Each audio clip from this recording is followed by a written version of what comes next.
Jika kamu ingin membuat sebuah URL yang memiliki nilai dan nilai tersebut bisa ditangkap atau diakses untuk melakukan sesuatu di dalam komponennya. Untuk itu, kamu harus mempelajari tentang segmen dinamis. Sebagai contoh, saya punya komponen baru.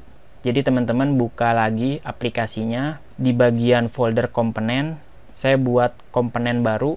Kita simpan komponennya dan kita kasih nama user.view. Buat templatenya sangat simple. Saya tampilkan judul hello user. Terus di bagian folder router index.js, saya buatkan satu rute untuk halaman user yang templatenya seperti ini. Berarti kita pisahkan dengan koma.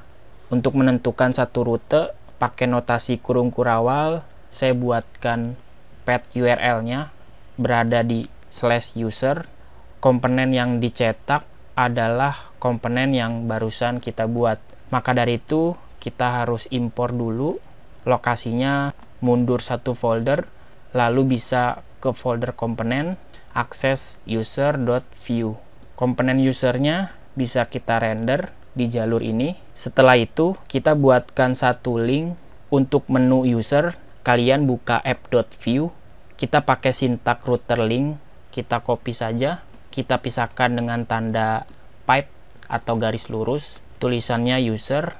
Untuk router link usernya saya gunakan sebuah URL dan kita akses path URL-nya. Kita simpan programnya, buka websitenya. Sekarang sudah ada satu menu yang bisa kita klik. Ketika kita klik, maka halaman usernya berhasil dirender. Bagaimana kalau tulisan user ini diganti sesuai dengan nama user yang sedang disapa? Artinya tulisan usernya dibuat dinamis. Di dalam view router, kamu bisa menentukan rute dinamis dengan menggunakan tanda titik 2 atau lebih dikenal sebagai segmen dinamis. Berarti di dalam router indeksnya saya akan rubah URL-nya. Penulisan URL-nya kita pasang /user /2 nama variabelnya atau nama aliasnya sebagai nilai yang dinamis. Saya bisa kasih nama name, namanya bebas. Dengan begitu kamu sudah bisa mengakses dan mengambil data segmen ini untuk dicetak ke dalam template dari komponen yang kita pilih, yaitu user, yang mana saya mau nama usernya sesuai dengan nilai yang dikirimkan. Kamu bisa menuliskan sintak kurung kurawal pembuka penutup, kita binding atau kita cetak objek route titik params.name. Jadi nama name ini sesuai dengan nama alias yang kita berikan di dalam path URL-nya dan kita akses menggunakan objek $route.params. Kalian boleh save. Seharusnya namanya berhasil dicetak ke layar. Hasilnya masih kosong karena URL path-nya tidak cocok. Kalian perlu mendeklarasikan nama dari usernya. Kamu harus ke URL yang valid sesuai dengan yang didaftarkan. Misalnya saya pergi ke user /baledemi sebagai nama usernya. Saya enter.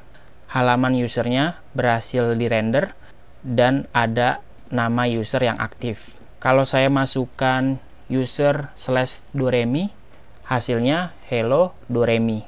Sejauh ini nama usernya sudah berhasil dibuat dinamis tergantung string URL apa yang kita tulis. Alternatif yang kedua, kamu dapat menggunakan segmen dinamis yang diteruskan ke dalam komponen dengan perantara props. Jadi kalian bisa copy properti ini, kamu bisa pasang di dalam rute yang sifatnya dinamis, pisahkan dengan koma untuk memberikan opsi props dengan nilai true. Artinya kita mengaktifkan nilai propsnya di dalam rute aplikasi untuk user. Setelah kita setting propsnya, kamu bisa masuk ke user.view.